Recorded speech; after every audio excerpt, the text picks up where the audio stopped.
This is a podcast about both having autism and living with someone who has autism. My mom is Sonya, and I'm Josh, and this is Josh Has Autism. Hi everybody, welcome to Josh Has Autism. Hello. Josh and I are here together again. Last week you weren't with me. Yeah. I had a special guest, an author, co-author of the book, so that was really cool. It was a fun conversation. Yeah. Cool. Mm-hmm. Yep. So you know what? There's something I want to talk to you about today. I'm just going to get right to it. Mm-hmm. So you always say that. I know, because I get excited. Like I say, we can banter, but I want to get right to it. Okay. Except for this. If you want to, if you're listening to this and you like it and it's doing something for you and you appreciate it, please give us a 5-star review. That's my commercial. Okay, you usually say that at the end. I just, thought I'd get it over. Okay. So one of the things, and we've even talked about this before on the podcast, and that is that you and we think that based on other people that you know with autism, other people that I've met with autism, that there seems to be like this ebb and flow in this time where you're plugging along, you're doing okay, and this time, last week, you crashed. Yeah. I mean, it was a bad one. Yeah. It was really hard to see. You felt miserable. Yeah. Nobody knew what to do to help you. I didn't know what to do to help me. Right. One of the things that you said was that you don't understand what's happening because you're experiencing everything all at once, having thoughts about everything all at once, and absolutely nothing all at once. Yeah.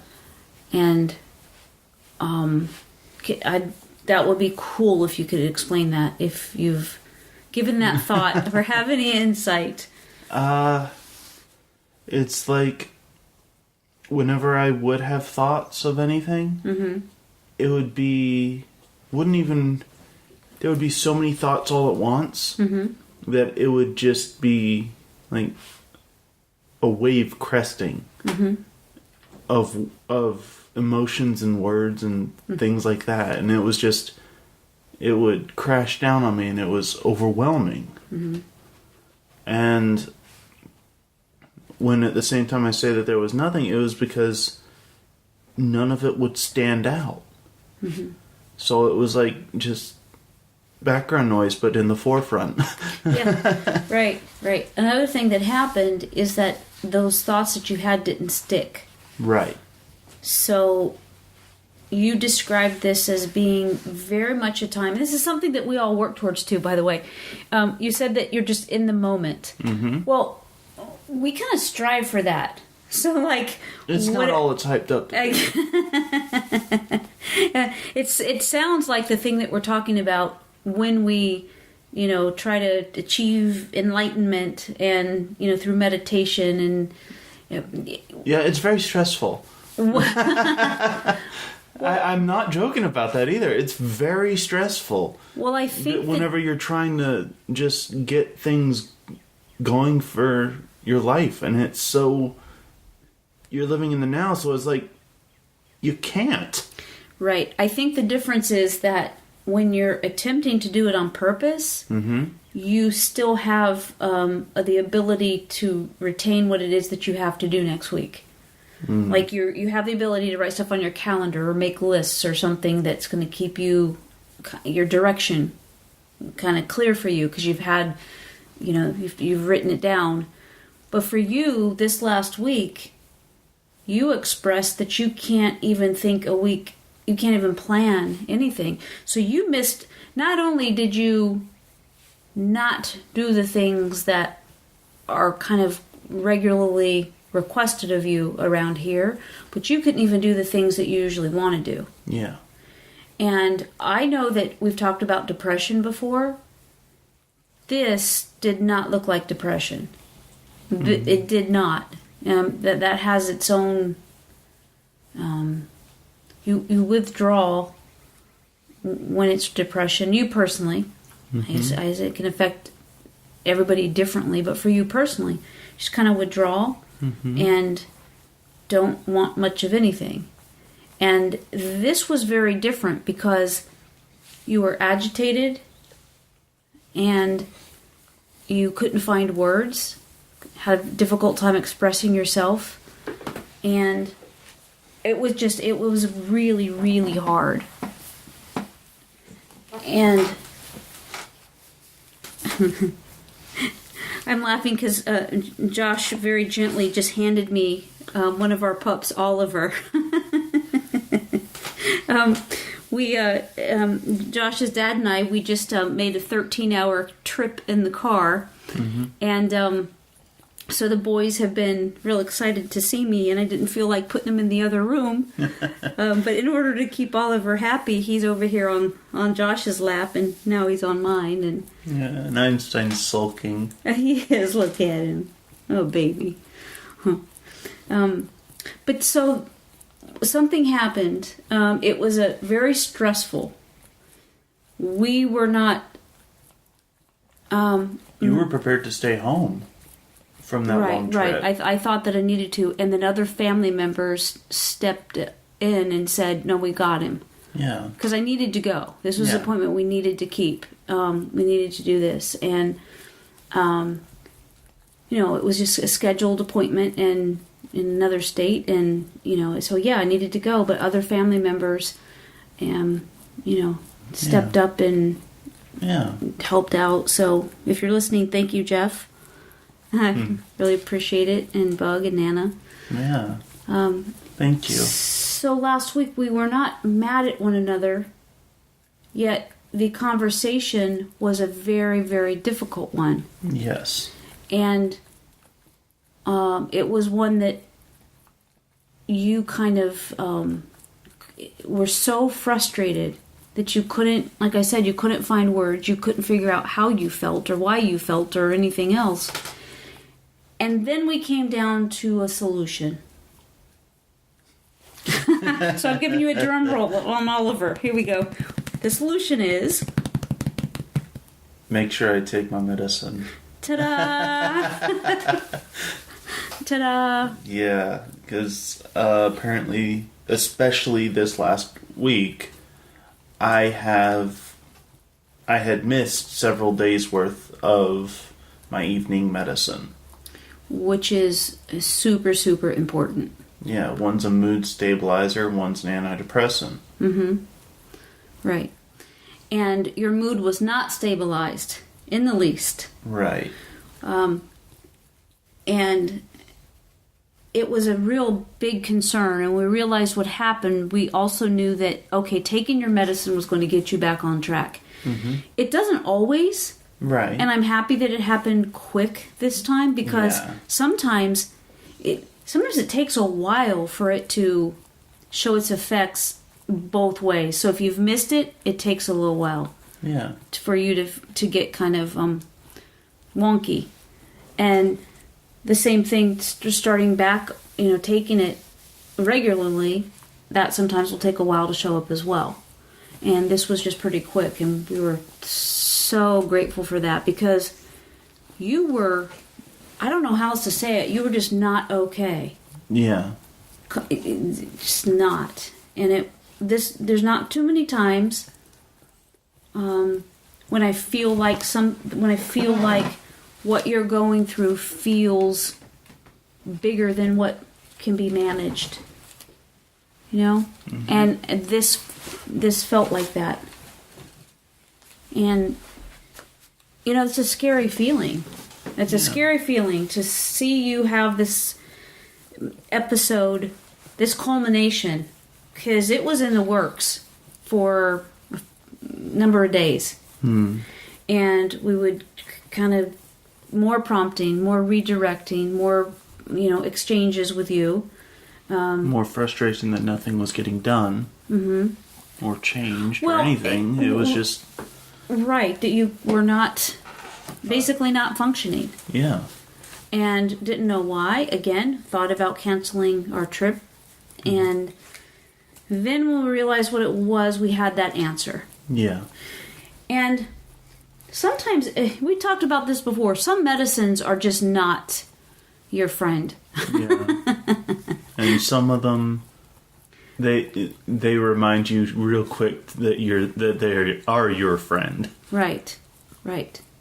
And there's nothing, there's not a good, bad, right, or wrong when it comes to it. The fact is that through the years, the doctors have helped you to realize that certain medications that you take, the combination that you take, works for you. Yes. And it doesn't mean that you're less than, it doesn't mean anything that's negative, but a lot of people are on medicine, like I said before, I take asthma medicine every day. I don't really feel that there's a difference. So it's a physiological issue. Your brain is part of the physical makeup, although it's chemical and it's still the same thing. I look at it all the same thing. You if something helps you, then you take it, and you do better. You feel better. You are happier. Yeah. So one change that we made. So here's the little dance that we do through the years all the time. The little dance is that I try to back away, and things that you have a good grasp on, I back away, and you do it on your own. And then when we start noticing that there's something, if there's something, then we start questioning what's happening, what's going on. Did something happen? Because we don't know where this came from. Are you upset? Are you angry? Are you frustrated? Are you hurt? Are you sad? All of those things. And I wouldn't have been able to tell you one way or the other. You couldn't. Not only would you not be able to, you couldn't. And the fact that you could not, hell, your whole life, there's one thing we've really done, which is to have you express how I'm feeling. How you're feeling. Yeah. Not only mentally, but physically. Yes. Emotionally. Yeah. And so, right, and you couldn't do it. And the fact that you couldn't do it got you really upset. Yeah. And then it came out. Did you take your medicine? Which used to be a question that you hated. Remember? Yeah. Because you thought that we were blaming everything on your medicine when we were just no, it just helped. That was a process. Yeah. Because the thing we're talking about today, that just didn't come easy for you. That whole question of, do you need medication? Right. And at one point you went without medication, and to see if you could go without medication. And at this point, though, you recognize that, it does help me. Mm-hmm. And so you take it. And you've been consistent with it. And we have a calendar, and that's just your calendar. And you write down in the morning the time that you took your morning medicine and the time that you take your nighttime medicine. Right. Well, because of the travel coming up and all the chaos that comes with that and the stress that comes with that, I didn't check your calendar. And that goes back to that thing where you're doing something so well that I step away. Right. And that was just one of those things that you're doing it. I just, you got a handle on it. Right. So now what we're doing is you write the calendar, I write on the calendar what time you took it, and I just check. Yeah. And I'm supposed to leave it out on the counter now. Instead of putting it away. Yes. And there's no need for a conversation unless a time is not listed. Right. I know that sometimes I may be out whenever I have to take my medicine. Right. So whenever I get back, I put a check mark if I don't remember the exact time. Right. You do that, and also you're so good at taking your medicine that you take it with you sometimes. Yeah. So if you don't think you're going to be here, you will take it with you. Yeah. Which is why I didn't go straight to, did you take your medicine? Because you had gotten so good at taking it. Right. And it was a thing that just spiraled out of control. It did. And it was ridiculous that happened. Because, like you said, I'm usually really good at taking my medicine. Mm-hmm. And, I mean, whenever you mentioned it, it was like, well, crap. Right. Yeah. Yeah. And, you know, for me, too, in a different way. Because for years, like I said, we've been doing this dance. Yeah. Where we talk about you wanting to be independent, us wanting you to be independent, and you let me be independent. I fail at being independent. Occasionally. And even while being independent, on a regular basis, there are prompts and redirects. Mm-hmm. This was different than that. Yeah. This was a break. Yeah. And I just want to, for parents that have a kiddo on the spectrum, one thing that's just very difficult about it is you don't know when something's going to happen. So as routine as things need to be, as rigid as things need to be, they're also so unpredictable at the same time. Yeah. So it can be really confusing. But welcome to my life. Well, yeah, mine too, honey. Mine too. Yeah. So you're back on medicine. Yes. You've been taking it regularly now. Yes. And you're feeling better. You sound better. You look better. Everything. I am better. Yeah. Yeah. Even the clarity in your eyes is back. So everything. Cool. Yeah. I'm so happy.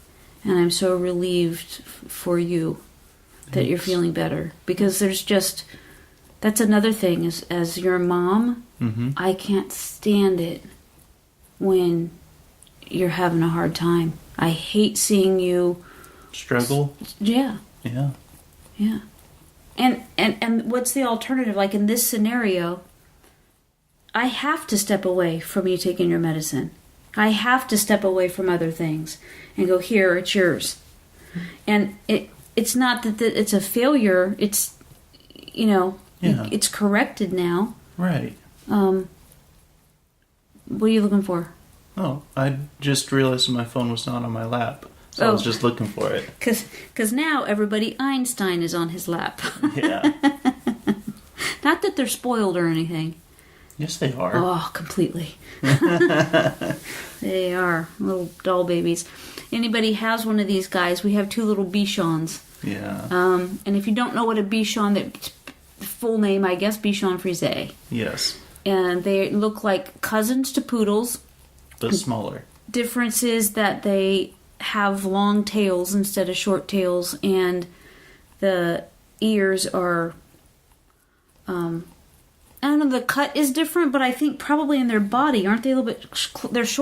Yeah, they're smaller. Yeah, they're shorter to the ground than a poodle, but yeah, they're about the size of a miniature poodle, actually. If anybody has allergies and you're looking to get, a pup, you can't have ours. You can't have ours. But they don't shed. Yeah, Bichons do not shed. And they're hypoallergenic. They are, and absolutely, and they are such a great companion for Josh. Mm-hmm. Because when he's having a hard time, they kind of help to soothe him. They know what to do. Yeah. They know what to do. They climb up on you. They come check you out. And Steiny yells at me. Steiny is known in the neighborhood as Mr. Sassy. Yes. So, yes, I'm not surprised by that. Anyway, I don't have any plans on doing anything other with your medication other than having you leave it out so I can check to make sure it's been taken. Mm-hmm. As soon as you've been doing that consistently, I'll back off again. It's all on you. And if you're up to this, I do think that we need maybe a trip to the doctor. I was going to make that tomorrow. Since I just got back, it's late. I'll make that appointment tomorrow. and we'll just go see what, Right. just check in and make sure that they feel medication is still the right medication, the right dosage, and all that stuff. So, and that's always good to do every few months or so. yes. Yeah. Yes, and where you are, mandatory. Yeah. Yes. Yeah. So, is there anything else that you'd like to share with, like, the way that you were feeling? Could you, looking back, was there a difference than other times that because you talked before about depression. Was there anything that you got out of this? Like, oh, if that happens again next time, I'll recognize that? I mean, was it that different, or was it just more intense? It was different than usual. Mm-hmm. That's what it looked like. Yeah, I can't even place my finger on where exactly it was different. It just was. Mm-hmm. Like if you were a cartoon, like the top would have like your top of your head like would have popped off, and like steam coming out of your ears, and like there was that intensity, but it was all emotions. Yeah. With it, not just that you were just angry. I don't think you were angry. I think you were extremely frustrated and overwhelmed. Yes. I was like one of those guys that you see in front of a used car sales lot. Oh. That has air blowing through them, and they just... Yes. Right, yeah. That's a good description. Yeah. Yeah. And going along with the cartoon thing, that's what it was like. I never deflated, so to speak, after losing my head. Right. Exactly. And it was uncomfortable. Oh my gosh, yes. And it was... stressful. Very, very stressful. And... even the pups couldn't help me with that at the time. Right. It's true. And they usually are pretty good about helping me. Mm-hmm. Yeah, well, you know how I feel about that. Yeah. I mean, pups just know what people need. And so it was a very difficult time, and I'm just so happy that you're feeling better. I know I keep saying that, but it just I'm just so grateful for that. Cool. Yeah. So I think unless you have anything else to say about that, I'm tired. I was in the car for 13 hours. I'm tired. Yeah. This might be our shortest podcast yet. Could be. Yeah. Yeah, it probably is. So anyways, I'm glad you worked through it. Yeah. And you came back and you'd even cleaned your room. Yeah. I was like, whoa. Yeah. I cleaned my room. I did the dishes. Did laundry. Yeah. Fed myself and the pups. And just... yeah. Got some guidance along the way, and to make sure that you were okay. Yeah. And but you did it. Yeah. Yeah. So good for you. I'm proud of you. Thanks. I know that was really tough. Yeah. Yeah. All right, everybody. You know what? Josh and I, we talk about all of you sometimes, when we're not on the podcast. And we're just so grateful that you listen. We're so grateful that you... we found out this last week that 5 families that listen to the podcast, based on different things that have come up on the podcast, have reached out for some help. Yeah? Yep. And they didn't... Awesome. Yeah. So here in this area in Pensacola, they didn't come to me. Oh. They went to the help that is provided in here in Pensacola. Nice. Yeah. Nice. Yes. So I got a call saying, hey, just so you're aware of this, this week alone, 5 families have contacted us here. So, yeah. So that is awesome. Isn't it? Yeah. It makes me feel so good that we're helping people. Right. Yeah. Right. Mm-hmm. Yeah. That's awesome. No matter who you are, I'm happy that you guys are listening. Mm-hmm.